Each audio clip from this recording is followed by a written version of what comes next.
Halo, selamat malam para pendengar setia. Kalian lagi dengerin Diary Duaza, tempat di mana kisah-kisah penuh cinta, harapan, dan kejutan hadir menemani malam kalian. Bareng gue Dewi, yang bakal membawakan cerita-cerita romantis spesial buat kalian semua.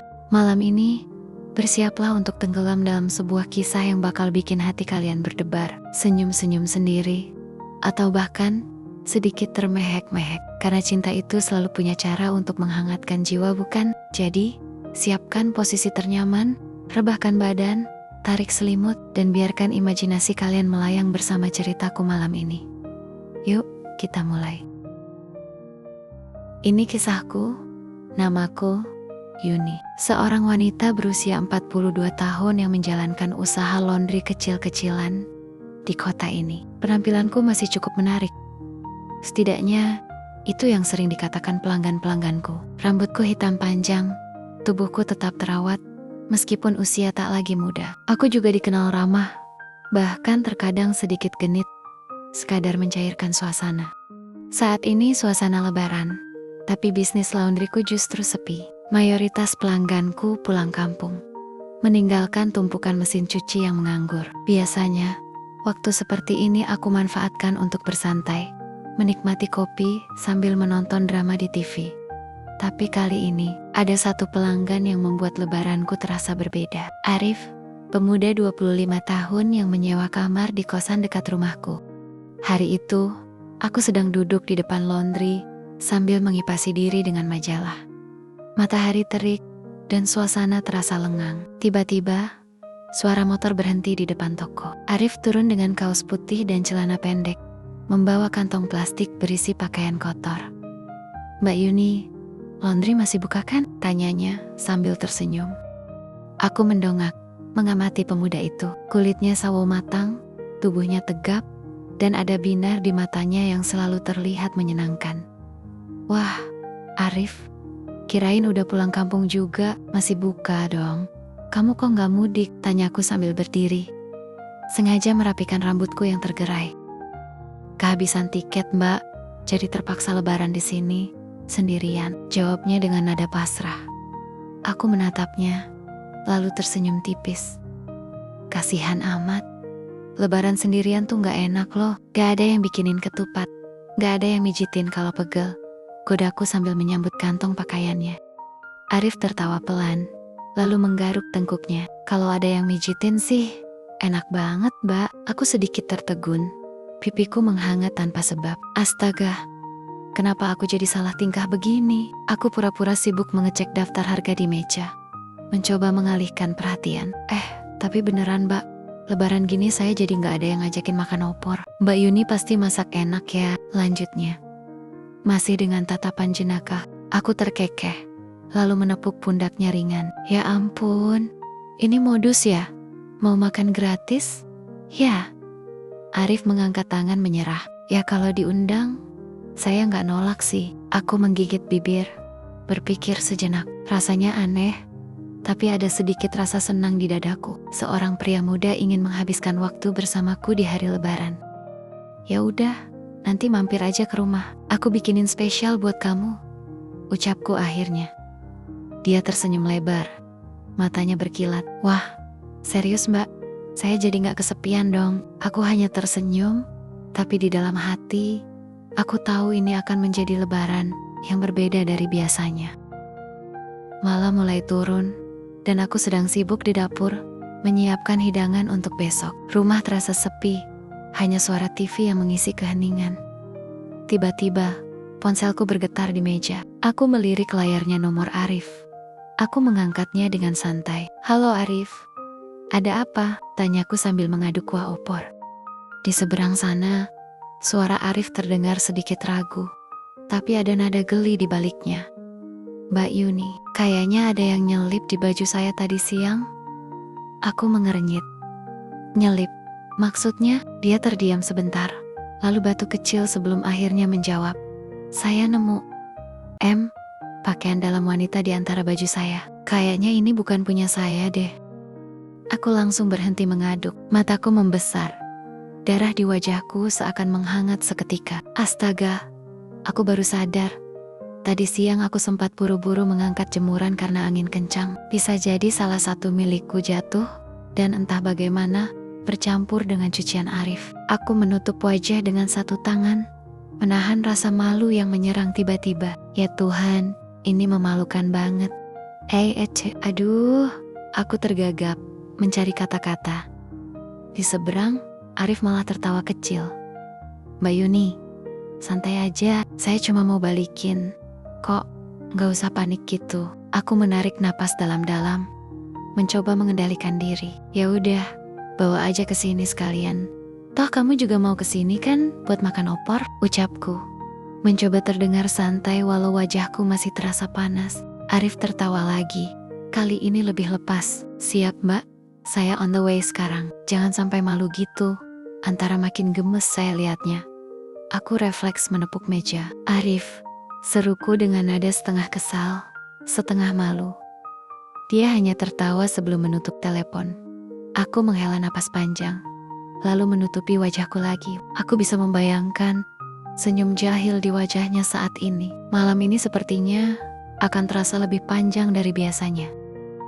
Malam semakin larut, dan akhirnya Arif sampai di rumahku. Aku membuka pintu dengan sedikit gugup, masih mengingat percakapan tadi. Tapi di hadapanku, dia berdiri santai dengan senyum khasnya, membawa sebuah kotak kado kecil berwarna biru dengan pita di atasnya. Aku mengernyit. Kotak apa itu? Tanyaku curiga. Arif menyeringai, lalu mengulurkan kotak itu kepadaku. Buat Mbak Yuni, anggap aja hadiah lebaran dari saya. Aku menatapnya skeptis. Hadiah? Kok mendadak banget? Dia hanya mengangkat bahu. Udah, buka aja dulu. Dengan ragu, aku mengambil kotak itu dan perlahan membuka pitanya. Begitu tutupnya terangkat, aku langsung membeku. Di dalamnya terlipat rapi celana dalamku yang tadi siang terselip di cucian Arif.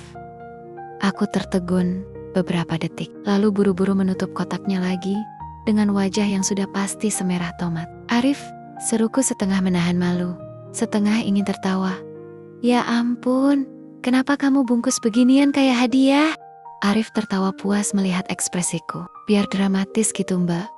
Tadi siang kan mbak bilang saya mau makan opor di sini. Jadi saya pikir sekalian aja kasih kejutan dulu. Aku menutup wajah dengan satu tangan, sementara tangan satunya masih memegang kotak itu. Astaga, kamu ini kenapa sih? Suka iseng? Arif mendekat sedikit, masih dengan ekspresi usil. Lihat Mbak Yuni jadi salah tingkah begini tuh. Gemesin banget, tahu nggak? Aku menelan ludah, berusaha mengendalikan diri. Tapi sialnya, dalam kegugupan itu, tanganku tanpa sengaja menyenggol mangkuk besar berisi kuah opor di meja. Aduh, dalam sekejap, kuah opor tumpah, mengenai bajuku dan juga baju Arif. Kami sama-sama terdiam. Aku menatap noda kuah kuning di bajuku, lalu melirik Arif, yang juga bernasib sama. Sesaat kemudian, dia malah tertawa. Wah, ini baru namanya hadiah beneran. Sekarang kita matching, mbak, katanya sambil menunjuk noda di kaosnya. Aku menghela napas panjang, tapi tak bisa menahan tawa juga. Duh, maaf, aku jadi ceroboh gara-gara kamu sih. Arif melipat tangan di dada. Gara-gara saya, Mbak Yuni yang panik sendiri pas buka hadiahnya tadi, gerannya. Aku menggeleng sambil tertawa kecil. Ya udah, sini, aku kasih baju bersih. Ganti dulu sebelum baju kamu bau santan. Arif tersenyum tipis, matanya menatapku dengan tatapan yang entah kenapa terasa berbeda malam ini. Mbak Yuni juga ganti. Ya, soalnya baju mbak juga kena tuh, ujarnya pelan, masih dengan nada usil, tapi suaranya sedikit lebih dalam dari biasanya. Aku menahan napas sejenak, menyadari betapa dekatnya dia berdiri sekarang. Jantungku berdetak lebih cepat, dan tanpa sadar, aku menggigit bibirku sendiri.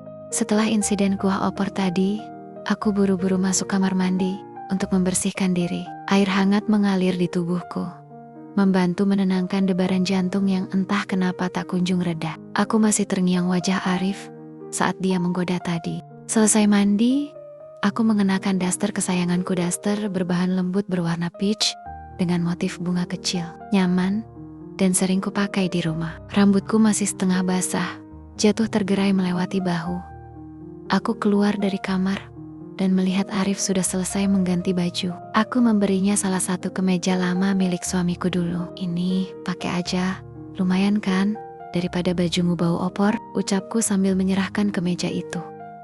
Dia menerimanya, lalu mengenakannya tanpa banyak bicara. Tapi saat aku menatapnya, langkahku mendadak terhenti. Kemeja itu, pas di tubuhnya, terlihat sedikit longgar, tapi tetap cocok dengan postur tegapnya. Sejenak, pikiranku melayang mengingat suamiku dulu yang sering memakai kemeja itu. Ada rasa hangat yang tiba-tiba menyelimuti dadaku.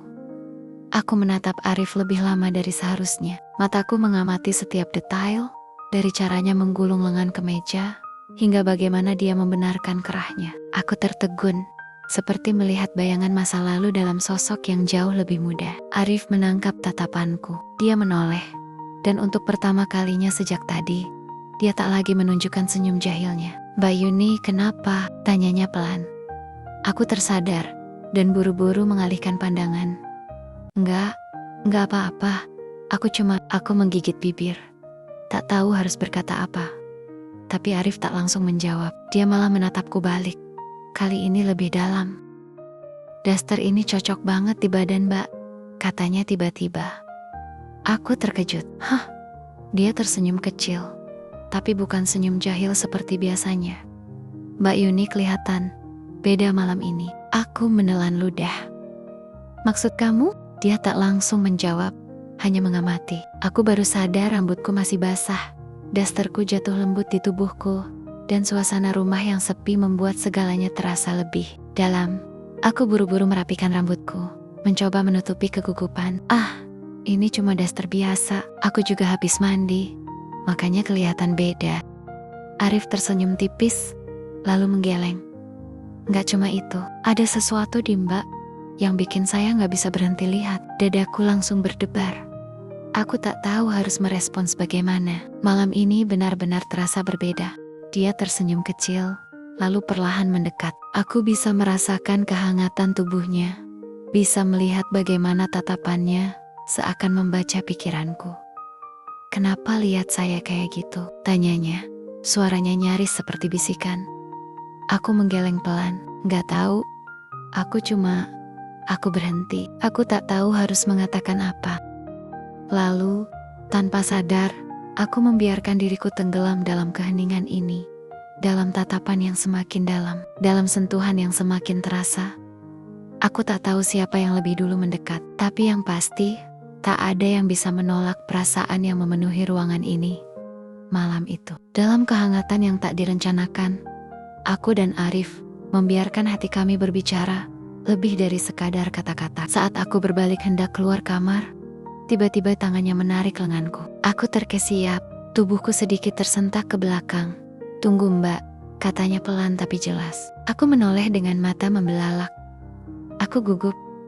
"Apa-apaan kamu?" Dia tidak menjawab, tapi ada sesuatu di matanya yang membuatku tak bisa berpaling. Nada bicaranya mulai merendah, tapi semakin membuatku gugup. Ku coba menguasai diri, meski tangannya masih memegang lenganku, membuat pikiranku kacau. Arif semakin mendekat, dan aku tidak tahu kenapa aku justru membiarkannya.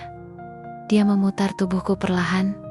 "Kamu jangan nekat." Arif semakin mendorong tubuhku, dan jatuh di pembaringan. Entah aku ini tolol atau bagaimana, tapi saat itu aku pasrah. Tubuhnya mulai melingkupi tubuhku.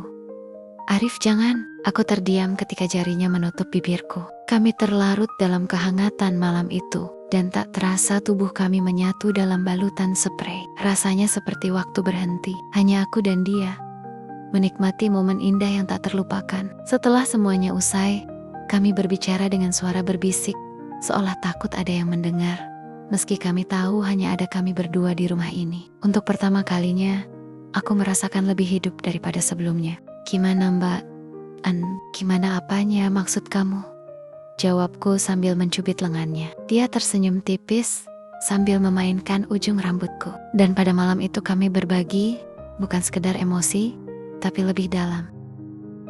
Anyway, makasih banget yang udah dengerin sampai habis. Kalau kalian suka cerita kayak gini, jangan lupa buat like, share ke teman-teman yang butuh asupan baper, dan pastinya subscribe, biar gak ketinggalan cerita selanjutnya. Gue bakal terus bawain kisah-kisah yang bikin hati anget, senyum-senyum sendiri, atau bahkan sedikit nyesek. Jadi, sampai ketemu di episode berikutnya, ya. Jaga hati, jaga perasaan, dan ingat, cinta tuh suka dateng pas kita lagi gak nyangka. Bye.